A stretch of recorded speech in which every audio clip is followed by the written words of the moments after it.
تو اللہ کیا فرماتے ہیں, وَلِلَّذِينَ كَفَرُوا بِرَبِّهِمْ, کہ جو لوگ اپنے رب کے ساتھ کفر کریں گے تو کیا پتہ چلا کہ اللہ کی نظر میں مجرم وہ لوگ ہیں جو اپنے پالنے والے کا انکار کریں. سمجھ رہے ہو, جو اپنے پالنے والے کا اس کو تو دنیا جرم سمجھتی نہیں ہے.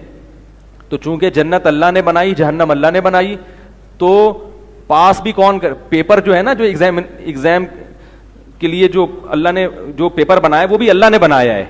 تو جب تک اس پیپر کو فل نہیں کریں گے, میرے اور آپ کے کہنے سے نہ کوئی جنت میں جائے گا اور نہ کوئی جہنم میں. تو اللہ کہتا ہے سب سے پہلے مجھے مانو.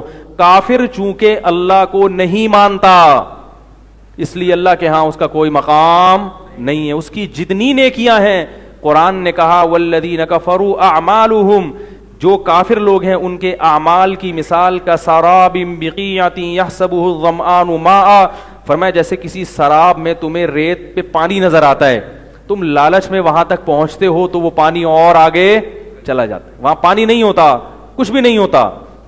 کہا کہ کافر جو عمل کر رہا ہے وہ امیدیں لگا کے بیٹھا ہے کہ مجھے یہ ملے گا. فرمایا جب وقت آئے گا تو کراماد اشتدت به الريح في يوم عاصف, ایک راکھ کے پہاڑ کی طرح تمہاری مثال ہوگی کہ راکھ کا پہاڑ دیکھنے میں کتنا بڑا لگتا ہے مگر اس کا کوئی وزن نہیں ہوتا, پھونک مارو پورا پہاڑ اڑ جائے گا.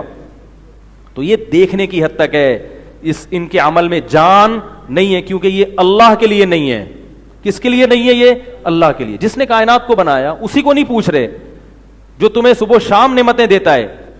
اب دیکھو قرآن میں اللہ نے کائنات میں غور کرنے کا حکم دیا, سائنسدان بھی غور کرتے ہیں, مگر اللہ کہتے ہیں غور کر کے خالق تک پہنچو, یہ مخلوق میں ہی الجھے رہتے ہیں.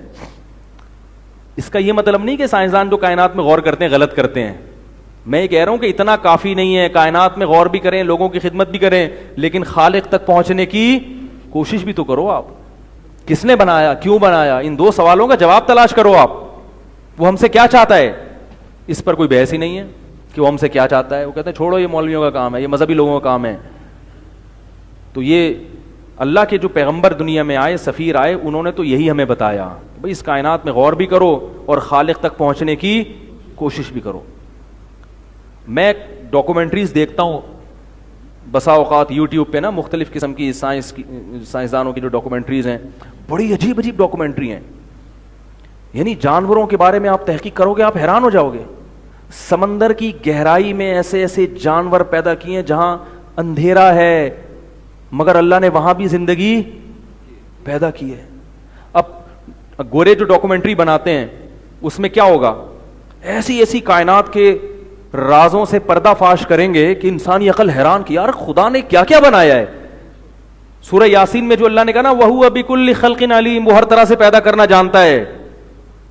تو ہمارا ان ڈاکومنٹ انگریزوں کی بنائی ہوئی ڈاکومنٹری کو دیکھ کر ہمارا ایمان بڑھتا ہے, بے اختیار منہ سے سبحان اللہ نکلتا ہے, کیا کیا بنایا اللہ تعالیٰ نے. مگر گورے جب یہ ڈاکومنٹری بناتے ہیں تو اس پر کوئی بحث, ان کے منہ سے سبحان اللہ نہیں نکلتا ایک دفعہ بھی, بس کہتے ہیں بڑی عجیب فطرت, نیچر فطرت کہہ کے سب کیا کر دیتے ہیں, ٹال دیتے. گاڈ کا نام بھی نہیں آتا, اللہ تو یعنی انگلش میں بھی نہیں کہتے کہ گاڈ کیسا طاقتور گاڈ ہے. لیکن عرب جب یہ ڈاکومنٹری بناتے ہیں, یہ پیش کرتے ہیں, اس میں وہ بار بار قرآن مجید کی آیتیں چلاتے ہیں.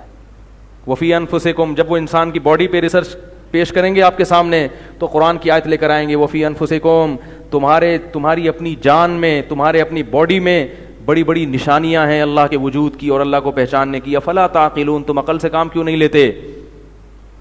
یہ جو جنگل ہے نا ڈاکومنٹری ہے, اللہ کی قسم یہ خود ایک بہت بڑا عجوبہ ہے. جنگل میں جو جانور اللہ نے پیدا کیے نا, خود سائنسدان کہتے ہیں کہ جنگل میں شیر درندہ نہ ہو تو انسان کے لیے خشکی میں زندگی مشکل ہو جائے گی. کوئی چیز اللہ نے بیکار پیدا نہیں کی ہے. یہ خود اس کی علامت ہے کہ یہ کائنات ایک نظام کے تحت چل رہی ہے, یہ اندھی نہیں چل رہی, کوئی چلانے والا ہے. بڑی سوچ سمجھ کے بنایا اس نے ایک چیز کو. 3 حصے اللہ نے پانی رکھ دیا, ایک حصہ خشکی. ایسا بھی تو ہو سکتا تھا 3 حصے خشکی ہو ایک حصہ پانی ہو, یہ اتفاق بھی تو ہو سکتا تھا, نہیں ہوا. اگر یہ ہوتا, دیکھو ڈائناسور تھے نا کسی زمانے میں, ان کی نسل ختم ہو گئی. اس پر تو بحث ہوتا ہے نسل ختم ہو گئی, کیوں ہو گئی, اس پہ نہیں ہوتی. بھائی انسان کو دنیا میں آنا تھا اس لیے ڈائناسور کو اللہ نے ختم کر دیا. ڈائناسور اگر ہوتے, ہم یہاں بیان سن رہے ہوتے بیٹھ کے, وہ کمبختوں کے منہ اتنے بڑے بڑے تو کھا جاتے, پوری دنیا کو کھا کے ختم کر چکے ہوتے اب تک. اللہ نے آنے سے, انسان کے آنے سے پہلے اللہ تعالیٰ یہ باقاعدہ انتظام ہو رہا ہے انسان کے, بھائی اب انسان آ رہا ہے جس کے لیے بنایا, تو چھوٹے چھوٹے رہ جائیں گے, بڑے بڑے